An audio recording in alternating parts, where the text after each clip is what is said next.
Hey guys, Cam here, Top Speed Junkie. Um, I've been doing a lot of thinking lately about the situation we're in this world and the problems we have. The kids going hungry, more locally rather.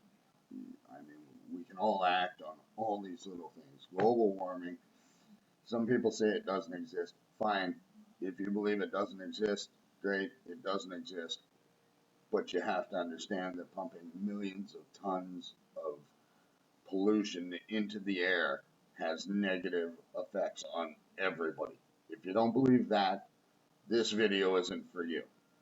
Okay, you can just shut it off, climb back in your hole, bury your head, do whatever you feel is right. That's fine. But here are the three laws to save us and our planet. If we implement these three laws now, within 10 years, I'm positive that our planet will be a far better place. There'll be less health concerns. Uh, Disease will go down, and we will see an all-around better place to survive in. I think that these are the fundamental steps that we need to take, and I'm not asking for anything that doesn't already work because it's all here. The technology's here. Okay, so we're not talking about spaceships to the moon to bring back frickin' rocks or go live on the moon or fly to Mars to get some special. No, this stuff is all here. Okay, and I'll give you examples of it as we go. There's only three laws.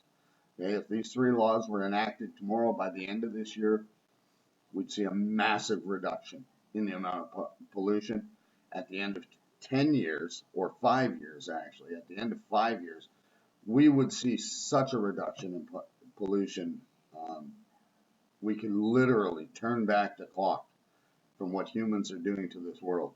Uh, okay, so let's get to it. Okay, the three laws to save our planet. Okay, number one, and this is kind of a no-brainer. The technology exists. We have solar panels. We have wind generation. Plenty of people are doing off-the-grid houses. Okay, any new buildings must employ renewable energy. They must be off-grid. No more on-grid crap where the government decides what they burn to give us,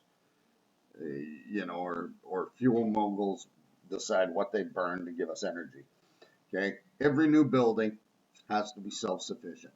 That means uh, its own septic, sewer, uh, waste management, as well as its own energy. So solar panels, any house can be outfitted with solar panels. I don't care where you live or what.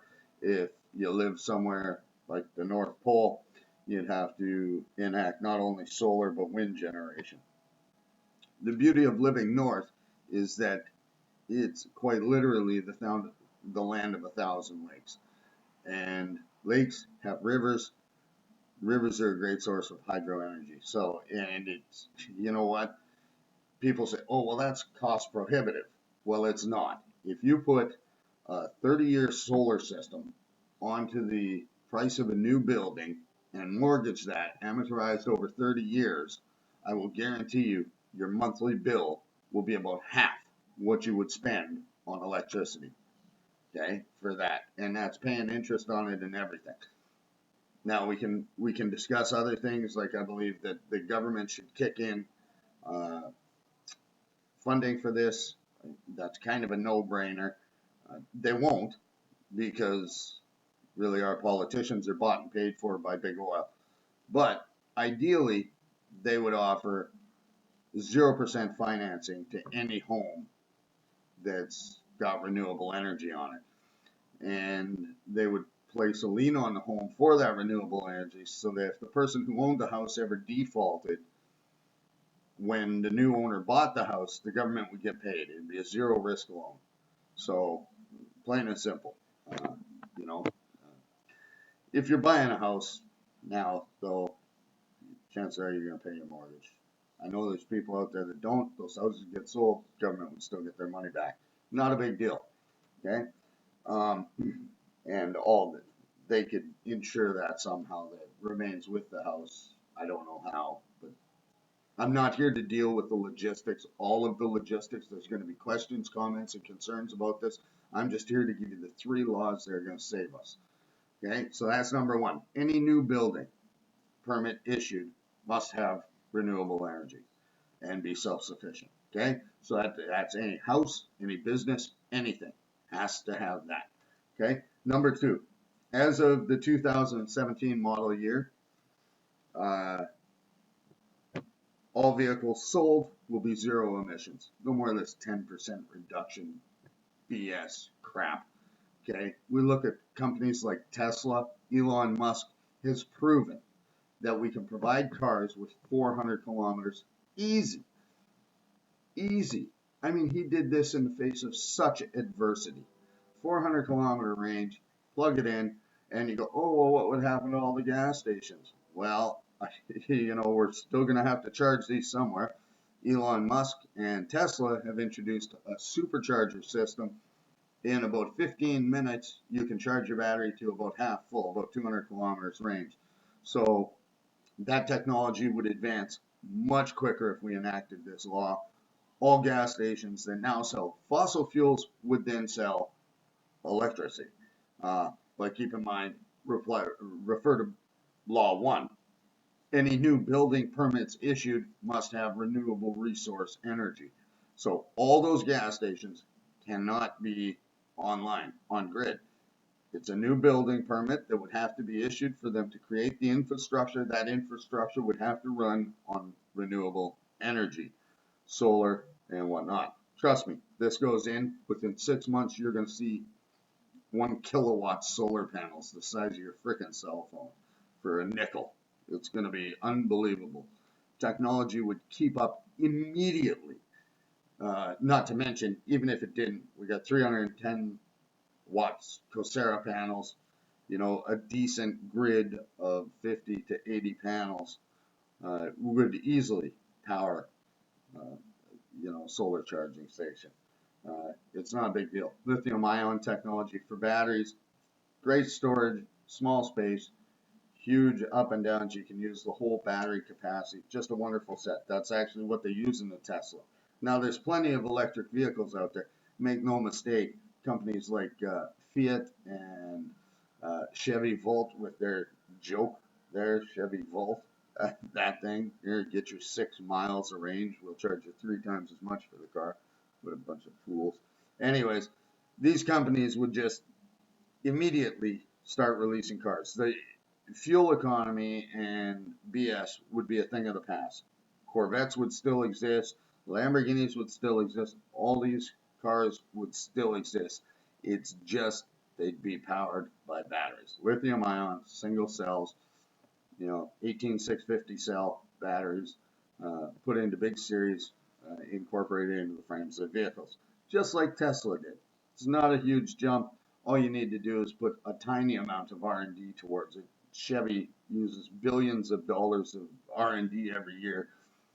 It wouldn't be a problem for them to switch that to R&D on electric, and I'll guarantee you that within 1 month they would have a solution for a real Chevy that's not just a joke, to just further enable the whole myth that you can't have decent electric cars. Because you can't. Look at Tesla. I've driven a Model S P85, the 85 kilowatt, the P series, which is the performance series. I am not kidding you. That thing is a flippin' rocket. And not only that, but the regenerative braking on it can be set to 3 different levels. When you take your foot off that gas, I drove that thing downtown Toronto for close to an hour on a test drive, and I didn't touch the brakes once. And we're talking downtown Toronto, 3 o'clock in the afternoon. Stop and go traffic. You just take your foot off the brake. It slows you right down. As you're coming to a stop, you put your foot on them, or take your foot off the gas, sorry, or the throttle in this case. As soon as you take your foot off the throttle, the rejuvenate system kicks on. It actually is like hitting the brakes. It's unbelievable. Anyways, so all the technologies there, easy to do. Okay, so that would be great. Now, number 3, and this is the biggie. If you've ever gone to an air traffic site like an air traffic tracking site and just looked at the globe, I mean, there's never any less than 7,000 planes in the air. Planes use an enormous amount of fuel, of jet fuel, fossil fuel. It's absurd how much pollution they pump into the air. It's really disgusting. The weight for that fuel could easily be transferred to lithium ion cells, and all the technology could be transferred to electrical producing vehicles.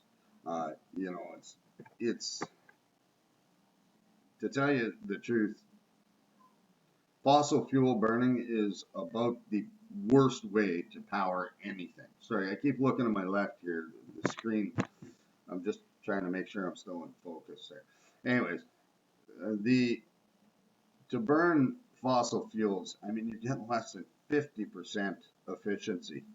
Well, I mean, even running a diesel generator in a car to produce electricity and then transferring that to power and run that at just a putter speed would be a far better solution. Anything would be better than a combustion engine. It's absurd that we still use these useless pieces of outdated technology to power things. It's ridiculous, especially with all the technology we have. I mean, it really is absurd. It really is. So all air travel will be zero emissions within 5 years. Plain and simple. If you don't like it, don't fly. You know, the cost of fossil fuels just goes up and up and up with no correlation to the cost of oil anymore. It's quite absurd. Here where I live, just outside of Kingston, Ontario, we saw a drop in the price per barrel of oil just like last week. It went down by a couple bucks a barrel, and the cost of fuel went up 10 cents.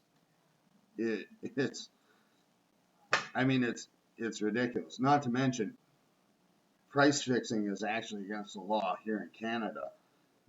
Now, I'm almost certain it's against the law everywhere, but here in Canada, uh, we actually have it in like a charter that says that price fixing is against the law. So for the love of God, I don't know how every gas station in Kingston changes their gas prices within 5 minutes of each other all over the city if they're not price fixing, if it's not being determined previously. It just, they aren't going around looking at other gas stations. They're price fixing, and price fixing is against the law. These guys need to be put in prison. They've been hosing us for years. There's no reason a liter of gas is $1.13 right now. No reason at all. I mean, the price of a barrel of oil was half 20 years ago, and the price of gas was 22 cents a liter in Vancouver. So I don't understand how the price of a barrel of oil doubles, but the price of a liter of fuel multiplies by a factor of 6 or 5. No, 6. Yeah, 6. 5.5. It's absurd. And then they post these little, I don't know if you guys have them anywhere else, but here in Canada, some of the gas stations have these little stickers on the gas pump. It's like a propaganda. I mean, it ought to say, here's your propaganda while fueling, because it actually shows like a pie chart, and profit is only 1% to the fuel companies. It's fucking retarded. There's no other word for it than absurd that they're only making 1% profit and the rest is tax. It's ridiculous.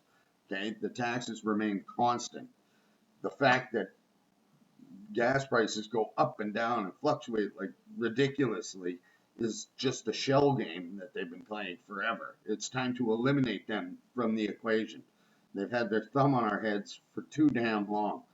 You know, the easiest way to save a drowning man is to take your foot off his head. Okay, so let's try and get out from under it. These are the 3 laws. Review them, comment, make suggestions. I'd love to hear them. I'm going to do some some provocative stuff here. I'm going to talk about racism and the cause for it, the laws that create racism in Canada and the United States.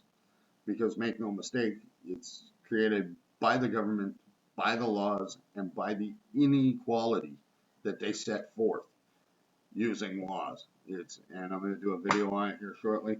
So I look forward to hearing from you guys. Thanks for watching, and I can't wait to hear from you. Don't forget to like and subscribe if you do like this. I'm going to start releasing quite a few videos here.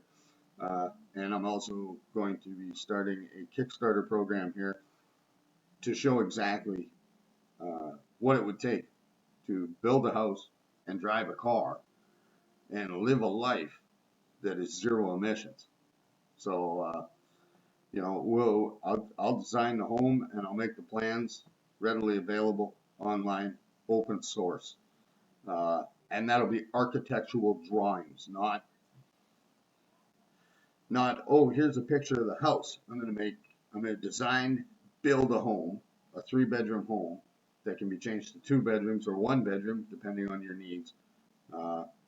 And it'll be modular design, very simple design, energy efficient home that is 100% off the grid, and the plans will be open source, architectural drawings that you can take to anywhere and show them to anybody, and get a building permit for this home. I'll make it so that you can increase or decrease the square footage accordingly. We'll try and do multiple plans online, open source. I'm going to use crowdfunding to get the funding. My father-in-law is a builder, so I'm going to employ him to help me design and build the home, and I'll videotape everything and document it. So I look forward to doing that. Anyways, have a great night. We look forward to hearing from you in the future. God bless.